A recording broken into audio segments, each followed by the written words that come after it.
Masterpiece आप इसको कह सकते हैं कि आप उसको बार बार सुनना चाहते हैं। शायर थे जान निसार अख्तर, संगीतकार थे खय्याम साहब। दिल्ली सल्तनत की पहली महिला शासक थी रजिया। उन्हें उत्तराधिकारी के रूप में देखने लगते हैं। प्रशिक्षण के लिए नियुक्त किया जाता है। रजिया के प्रेम में पड़ जाते हैं। सॉन्ग शुरू होता है संतूर की तरंगों के साथ। रुबाब की तरंगे शामिल हो जाती है। दिव्यता का आभास होता है। कब्बन जी एक ट्विस्ट देते हैं। पूरे गाने के दौरान कब्बन जी कम और खय्याम साहब का संगीत ज्यादा बोलता है। एक परफेक्ट मिक्स और मैच आवाज और संगीत का।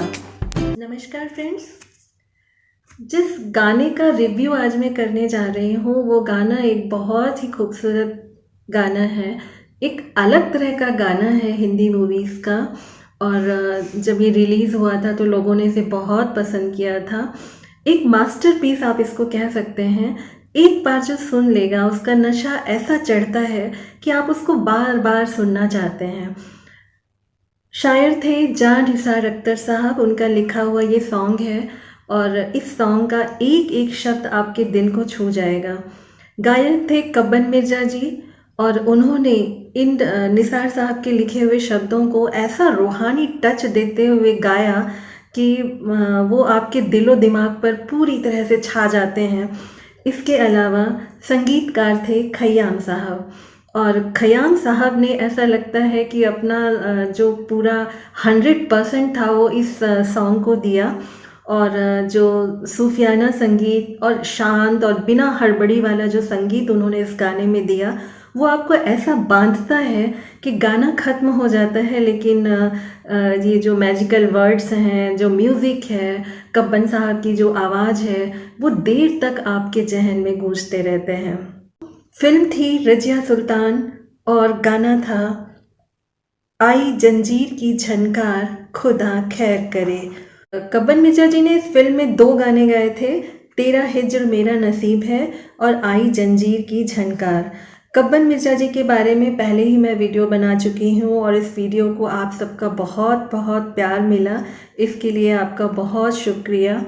और तेरा हिज्र मेरा नसीब है में काफ़ी कठिन उर्दू शब्द थे, तो उसकी मीनिंग को बतलाने वाला भी एक वीडियो चैनल पर है। दोनों वीडियो का लिंक मैं डिस्क्रिप्शन में दे दूँगी और आप चाहें तो उन्हें देख सकते हैं। फ़िलहाल बात चल रही है कमाल अमरोही जी द्वारा बनाई गई मूवी रजिया सुल्तान की, जिसमें धर्मेंद्र और हेमा मालिनी ने मुख्य किरदार निभाया था। दिल्ली सल्तनत की पहली महिला शासक थी रजिया और उसी की कहानी है रजिया सुल्तान। सम्राट इल्तुतमिश अपने नालायक बेटों से बहुत परेशान थे और रजिया बेटी होकर भी पिता का सहारा बन जाती है। एक ऐसा समय भी आता है जब अपने बेटों की तरफ से निराश हो चुके सम्राट इल्तुतमिश रजिया को अपने उत्तराधिकारी के रूप में देखने लगते हैं।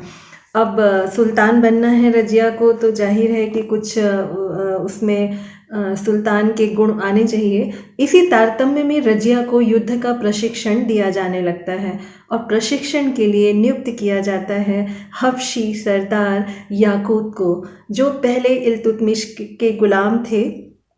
याकूत इन प्रशिक्षण सत्रों के दौरान रजिया के प्रेम में पड़ जाते हैं, पर रजिया ठहरी एक शहजादी और याकूत को अच्छी तरह पता है कि उसका शहजादी के प्रेम में पड़ना बिल्कुल भी सही नहीं है, और फिर भी प्रेम तो कहकर नहीं होता, बस हो जाता है। तो याकूत रजिया के प्रेम तो करने लगते हैं, लेकिन दुनिया का डर, समाज का डर, फिर वो एक गुलाम है और वो एक रजिया एक शहजादी हैं, तो बहुत सी कश्मकश याकूत के दिल में, दिमाग में चलती रहती है। और उसके दिल के भाव को व्यक्त करने के लिए सामने आते हैं जान निसार अख्तर साहब। वो गीत लिखते हैं खुदा खैर करे और बहुत खूब लिखते हैं। याकूत के दिल की बेचैनी है, व्याकुलता है, दुनिया से अपने इश्क को छिपाने की जो विवशता है, सारी चीज़ें चंद पंक्तियों में ही जान निसार साहब व्यक्त कर देते हैं। अब सॉन्ग शुरू होता है संतूर की तरंगों के साथ और with in a second in संतूरी तरंगों में शामिल हो जाती है बांसुरी की आवाज़। बहुत खूबसूरत खय्याम साहब का संगीत। बांसुरी की आवाज़ आप सुनते हैं, उसी दौरान उसमें रुबाब की तरंगें शामिल हो जाती हैं।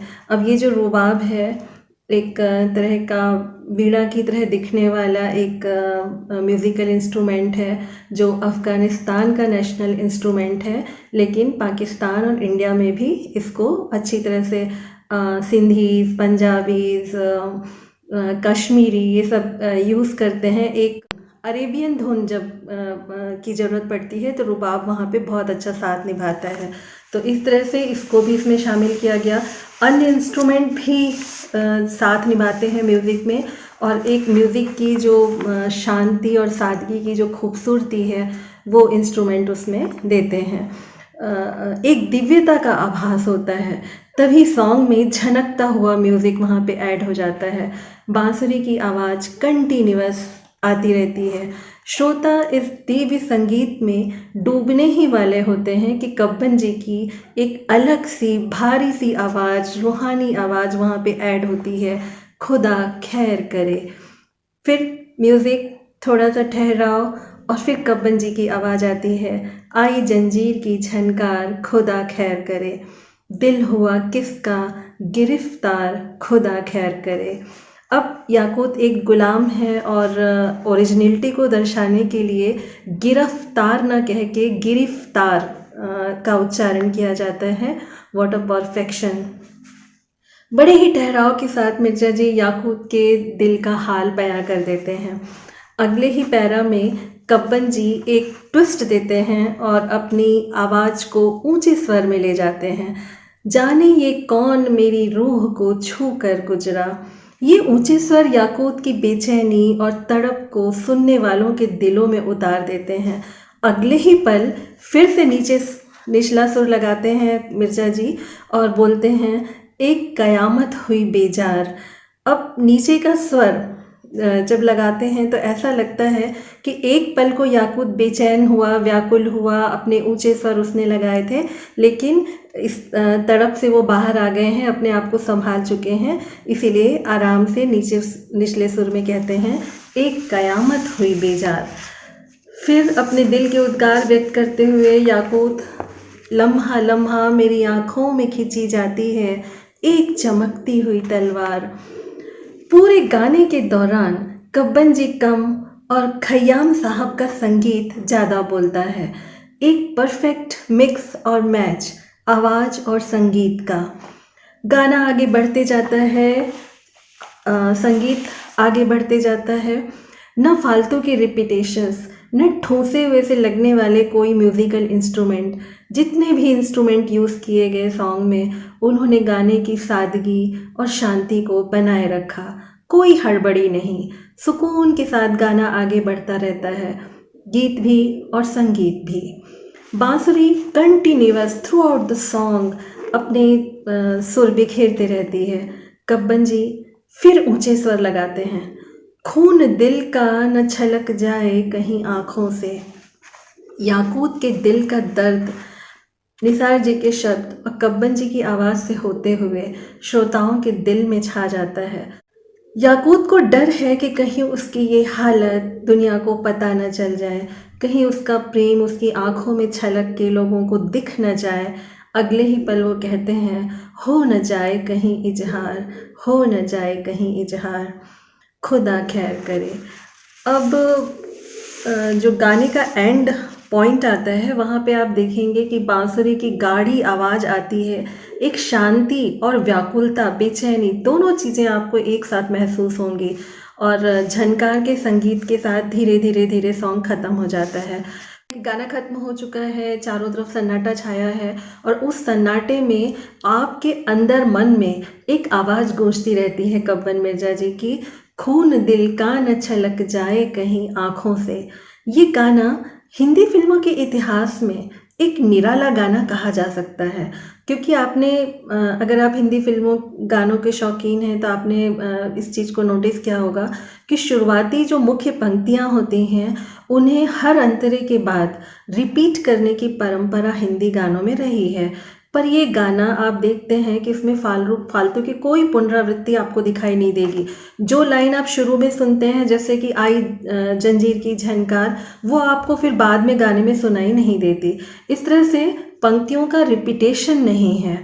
और जो छोटी पंक्तियाँ रिपीट की गई हैं, जैसे कि एक चमकती हुई तलवार को 2 बार यहाँ पे उच्चारण किया जाता है, तो वो गाने की खूबसूरती को बढ़ाता ही है। और जब गाने का एंड होता है तो वहाँ पे आप देखेंगे कि कब्बन जी बहुत ही कहना चाहिए कि शांत स्वर में, बहुत ही ठंडे रूप में गाते हैं कि हो न जाए कहीं इजहार। इस पंक्ति को 3 बार रिपीट किया जाता है। लास्ट में फिर से 3 टाइम्स रिपीट होता है, खुदा खैर करे।